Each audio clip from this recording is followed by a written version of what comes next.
কেইবছৰমানৰ পিছৰ কথা। বহিছ মানুহ তুমি আইতাক আমনি কৰিছিলা নি মা আমাৰ এই নাই নি হয় নি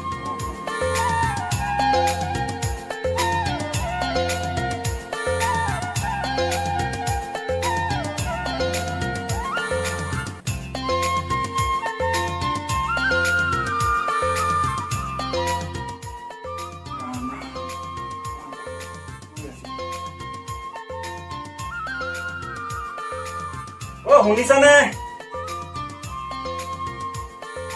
এৰা তুমি শুনিছানে আপুনি আহি পালেহি পালোহি পাই আজি বৰ গৰম পৰিছো কাম কৰা মানুহবোৰতো বহুত কষ্ট পালো সুন্দৰী দেউতালে বিচনীখন লৈ আহাচোন দিয়াচোন আপুনি বহক মই আপোনালে পানী গিলাচ আনোগৈ নালাগে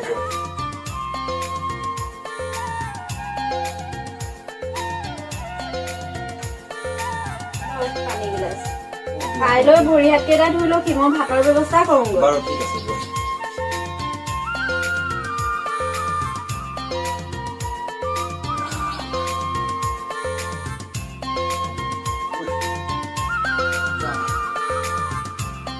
এইকেইটা ধুই খাই ল'ম এইদৰে পাৰ হৈ গ'ল কেইটামান মাহ আৰু হঠাৎ এই সুখী পৰিয়ালটোলৈ নামি আহিল এজাক কাল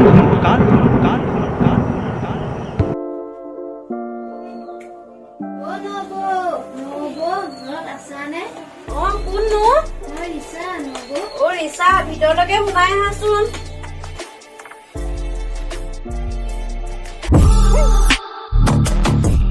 তুমি বহাচোন মোৰ কাপোৰ কেইটা যাবি শেষ কৰি লওঁ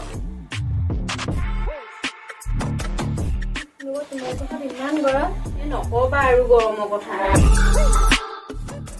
তুমি গোটেই দিনটো কামেই কৰি থাকা নে নহলেনো কি কৰিবা আৰু দিনটো ঘৰৰ কাম ইটো সিটো ওলাই থাকে নালাগে নেকি নালাগে দিয়া আকৌ কিন্তু পোষ্ট দিন নাজানোই দেখোন নবৌ তোমাক ইমান ধুনীয়া লাগিছে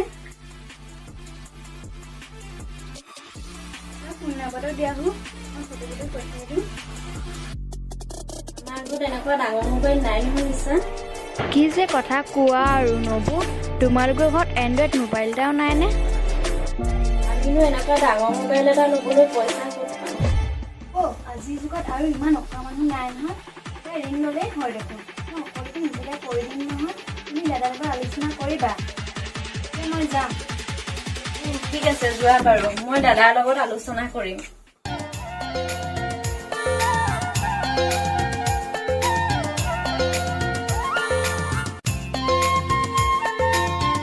অজন্তাই স্বামী মানসৰ লগত আলোচনা কৰি ঋণ লৈ এটা এণ্ড্ৰইড মোবাইল লৈ আৰু সেইদৰে পাৰ হৈ গ'ল কেইটামান দিন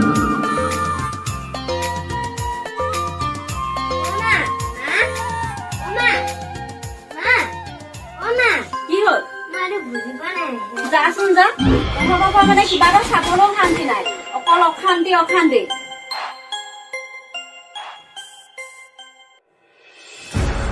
এই বোৱাৰীজনীৰ পৰা অকণো শান্তি নাইকিয়া হলো কেৱল মোবাইল ঘৰখনৰ কাৰো প্ৰতি গুৰুত্ব নাইকিয়া হ'ল এদিন এই মোবাইলটোৰ কাৰণে ঘৰখন ধ্বংস হৈ যাব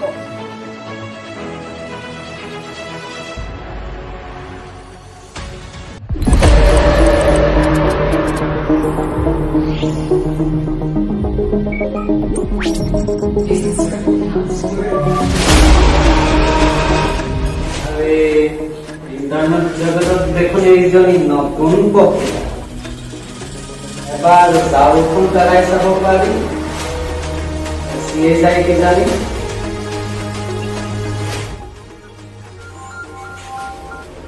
এই মহিলাজনী নতুন যদি চিয়ানা কিন্তু ময়ো কম নহয় কিদৰে লাইনত আনিছো তই চাই থাক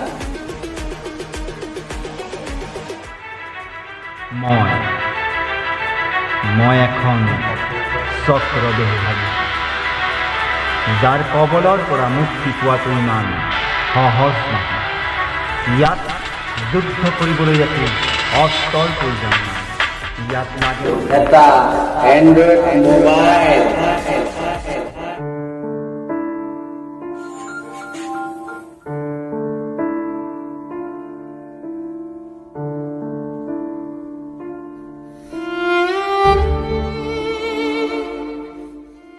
এৰা এৰা শুনিছানে?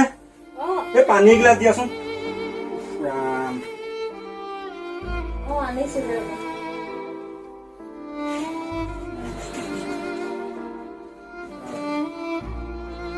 এইডালতনো কিনো চাই থাকে নহয়।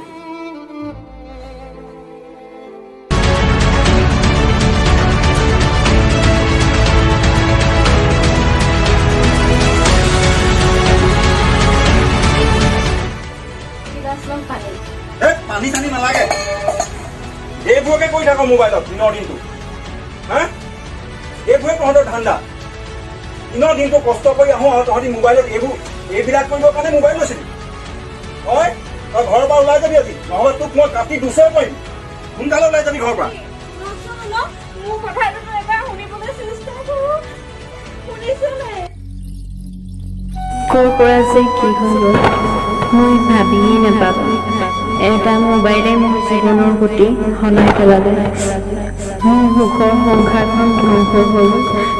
সমাজৰ আগত মই কেনেকৈ মুখ উলিয়াম? নাই নাই, মই নিজকে শেষ কৰি পেলোৱাই ভাল।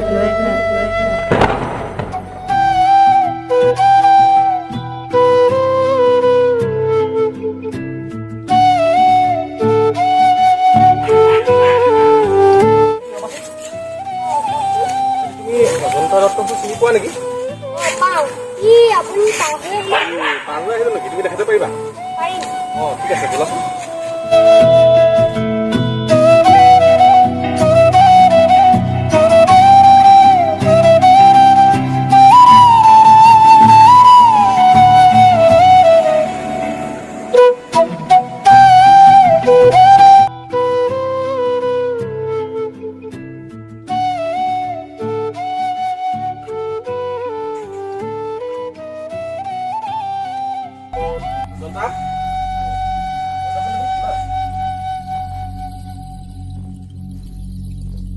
অজন্তা, অজন্তা, তই কি কৰিব লৈছ? অঁ, মই জীয়াই থকা যোগ্য নহয়। নেকান্দিবিচোন তই। কি হৈছে? সকলোবোৰ ভাঙি পাতি কচোন মোক।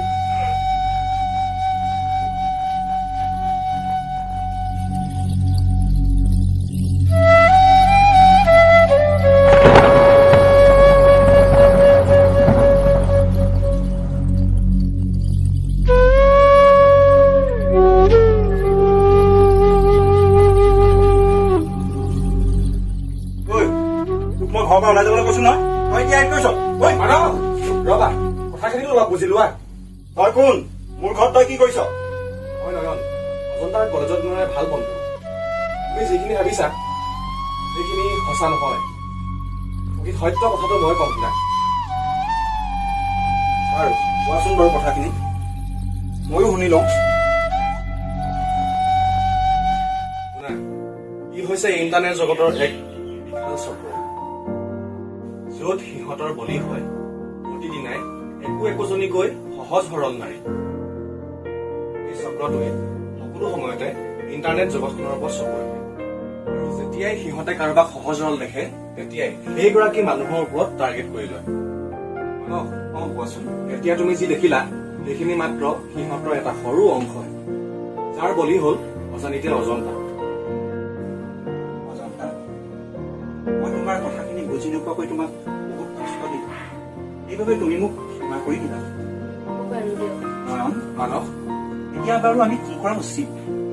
মানস, এতিয়া আমি পুলিচৰ সহায় লোৱাটো উচিত হ'ব। পুলিচ? পুলিচ। পুলিচৰ সহায় ললে আমাৰ বাৰু সমাজত বদনাম হ'ব নি বাৰু? নয়ন, বদনামলৈ যদি ভয় কৰি আজি তোমালোকে মনে মনে থাকা, তোমালোকৰ দৰে বহু পৰিয়াল এই চক্ৰটোৰ কবলত পৰি ধ্বংস হৈ যাব। তোমালোকে একো চিন্তা নকৰিবা, মই সকলো মেনেজ কৰি আছো। এজন বন্ধু ক্ৰাইম ব্ৰাঞ্চৰ ডাঙৰ বিষয়া সি আমাক সম্পূৰ্ণৰূপে সহায় কৰিব আমাক বৰ সঁচাকে সহায় কৰিবনে তেওঁ নিশ্চয় কৰিব মানৱ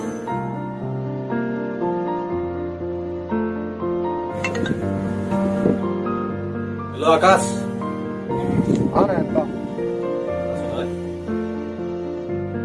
মোক এটা ডাঙৰ সহায় লাগিছিল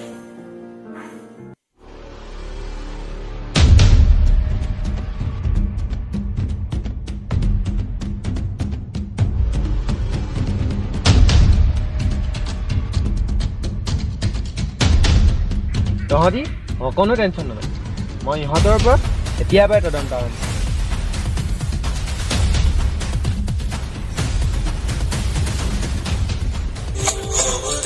হেল্ল' জ্যোতি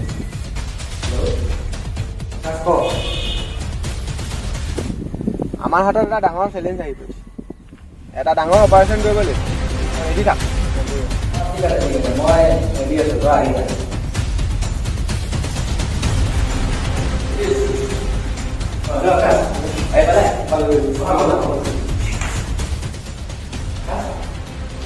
বহুত ষ্ট্ৰং একদম ইয়াক ব্ৰেক কৰাটো ইমান সহজ নহ'ব বুজিছা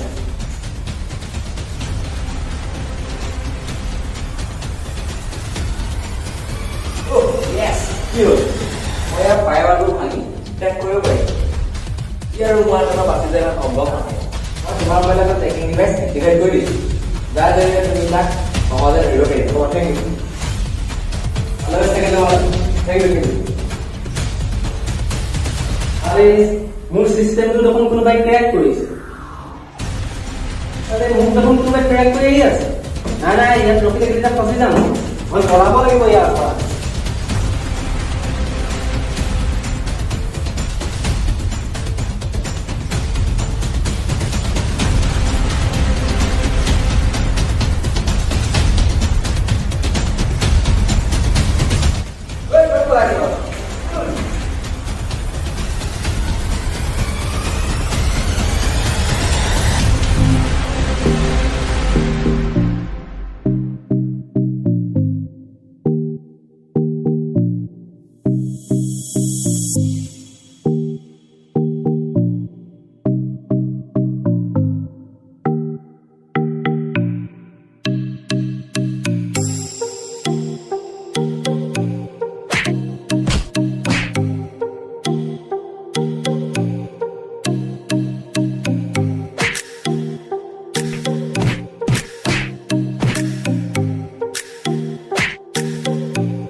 ইন্সপেক্টৰ তই কি ভাবিছ মোক ধৰিলে সকলো শেষ হৈ যাব না ভুল ভাবিছ এই ইণ্টাৰনেট জগতখনৰ সামান্য এটা মই সৰু অংশ ইয়াৰ কাগজজোপা ইমানেই বিশাল যে তাক শেষ কৰাটো তহঁতৰ বাবে অসম্ভৱ গৈ তোৰ ইণ্টাৰনেটৰ খেলটো জেলত দেখাবি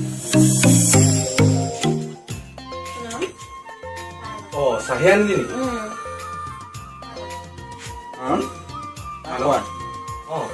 নন তই যদি নথকা সদায় মোৰ কি হ'ল হয় মানৱ তুমি নথকাহেঁতেন হয়তো আমাৰ এই সুখৰ সংখ্যাখন ভাঙি গ'লহেঁতেন নহয় তুমি আমাক ডাঙৰ বিপদৰ পৰা ৰক্ষা কৰিলা আচলতে মানৱ জনতাই নহয় প্ৰতিগৰাকী নাৰীকে সুৰক্ষা দিয়াটো আমাৰ এটা দায়িত্ব। আৰু যদি ভৱিষ্যতে যদি তুমি কোনোবা নাৰীক যদি বিপদত পৰা দেখা, তুমি কেতিয়াও ৰখি নাথাকিবা। নিশ্চয় যেনেকৈ পাৰা সহায় কৰিবলৈ নিশ্চয় চেষ্টা কৰিম নয়ন। মানস হয় দেই নহয়, তোৰদৰে যদি সকলোৱে ভাবিলে হয়, আমাৰ দেশৰ প্ৰত্যেকগৰাকী নাৰী সুৰক্ষিত হৈ থাকিলেহেঁতেন। হয়, তই সঁচা কথাই কৈছ। নয়নৰ সহায়ত পুলিচ প্ৰশাসনে সেই চক্ৰটোৰ ব্লেকমেইল কৰি থকা ব্যক্তিজনক গ্ৰেপ্তাৰ কৰে আৰু অজন্তাহঁতৰ পৰিয়ালটোলৈ সুখ শান্তি ঘূৰি আহে। সমূহ ৰাইজলৈ এটা বিনম্ৰ অনুৰোধ, এনে দুষ্ট চক্ৰৰ কবলৰ পৰা নিজকে বচাই ৰাখক আৰু মোবাইলৰ সদব্যৱহাৰ কৰক। আপোনালোকৰ অকণমান অসাৱধানতাই আপোনাৰ জীৱনলৈ অন্ধকাৰ নমাই আনিব পাৰে। আৰু আমাৰ এই কাহিনীটো বাস্তৱ জীৱনত ঘটি থকা ঘটনাৰ ওপৰত নিৰ্মিত আৰু তাৰে কিছু অংশ আপোনালোকলৈ কাহিনীৰূপে আগবঢ়ালোঁ। আপোনালোকে যদি আমাৰ এই চুটি ছবিখন চাই ভাল পালে তেনেহ'লে লাইক কৰক, কমেণ্ট কৰক আৰু আপোনালোকৰ বন্ধু বান্ধৱীসকললৈ শ্বেয়াৰ কৰক। আৰু আগলৈ এইদৰে নতুন ভিডিঅ' চাই থাকিবৰ বাবে আমাৰ চেনেলটো ছাবস্ক্ৰাইব কৰক। আমাৰ চেনেলটোৰ নাম হৈছে AD প্ৰডাকশ্যন। ধন্যবাদ।